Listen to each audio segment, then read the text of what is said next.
Hello dear students, आप सबको पता है कि जिस घड़ी का इंतजार पूरे इंडिया के लगभग 25 लाख स्टूडेंट कर रहे थे, आखिर में वो घड़ी आ ही गई। और ये घड़ी कौन सी है? आपका एग्जाम है नीट 2024। अब यहां पे मैं क्यों हूं? तो आपने एक लाइन सुना होगा, यही रात अंतिम, यही रात भारी।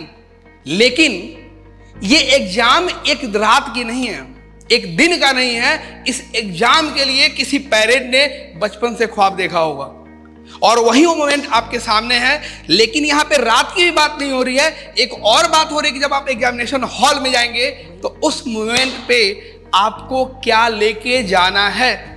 और बहुत सारे ऐसे बच्चे होते हैं कि बस यूं ही चले जाते हैं और पता चला कि उनका एग्जाम कैंसिल हो गया, एग्जाम नहीं दे पाए। मतलब सोचिए कितना प्रीशियस मोमेंट है कि आपने हल्की सी मिस्टेक की और बचपन से लेकर के आज तक जो आपका ड्रीम था कि हमें सिलेक्शन लेके जाना है, वो ड्रीम आपका टूट गया।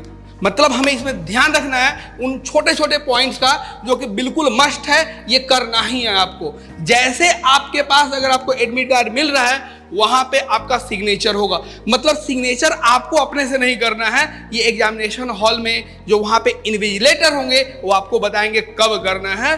सेकेंड पार्ट है candidates left and right hand thumb impression. ये इंप्रेशन भी आपको वहां पे लगाने को दिया जाएगा, इसका भी ख्याल रखना है। थर्ड पार्ट है फोटोग्राफ इन पासपोर्ट साइज। अब इसमें इंपॉर्टेंट क्या है? Same as in application form.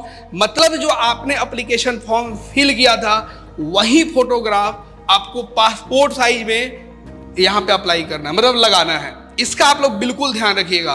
कौन सा? Same as in application form, मतलब जो एप्लीकेशन फॉर्म में था। एंड नेक्स्ट है फोटोग्राफ, और ये फोटोग्राफ कैसा होगा? पोस्ट कार्ड साइज का।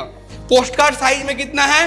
4 इंच इंटू 6 इंच का। मतलब ये जो साइज है, अगर आप किसी स्टूडियो से जाकर अपना फोटो लेते हैं तो ध्यान रखना है कि ये साइज आपको मिले।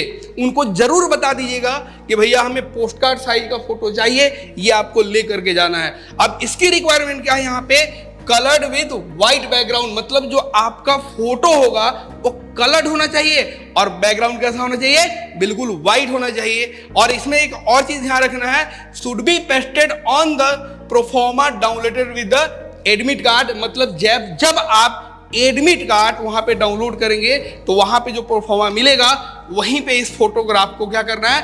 पेस्ट कर देना है। और नेक्स्ट पार्ट है ऑथराइज्ड फोटो आईडी। इसमें क्या क्या होगा? आपका आधार कार्ड हो सकता है, आपका पैन कार्ड हो सकता है, ड्राइविंग लाइसेंस हो सकता है। अगर आप 18 के हैं या 18 से ज्यादा के हैं तो आपकी वोटर आईडी हो जाएगी। राशन कार्ड हो सकता है या 12th का एडमिट कार्ड हो सकता है। कुछ ऐसे स्टूडेंट हैं जो कि फिजिकली डिसेबल्ड होते हैं, उनके लिए है PWBD, वो स्टूडेंट जानते हैं, तो उनके लिए है पर्सन विथ बेंचमार्क डिसेबिलिटी। उनका अगर सर्टिफिकेट अलाउ कर पाते हैं तो ये भी पॉसिबल है। मतलब आपको इतने सारे डॉक्यूमेंट्स है अपने साथ लेकर के ही जाना है क्लासरूम में, मतलब एग्जामिनेशन हॉल में। वो भी आपका एक क्लासरूम ही है जहां पे आपने बचपन से पढ़ा, वहां पे जाकर के अपनी जीत पक्की करनी है। तो इस एग्जाम के लिए आप सबको इन सारे इंस्ट्रक्शन पे ध्यान जरूर रखना है, जो आपके लाइफ के लिए बहुत ज्यादा इंपॉर्टेंट है। और इसी के लिए और इसी के साथ मैं आपको बोलता हूं all the best and all the best. Thank you.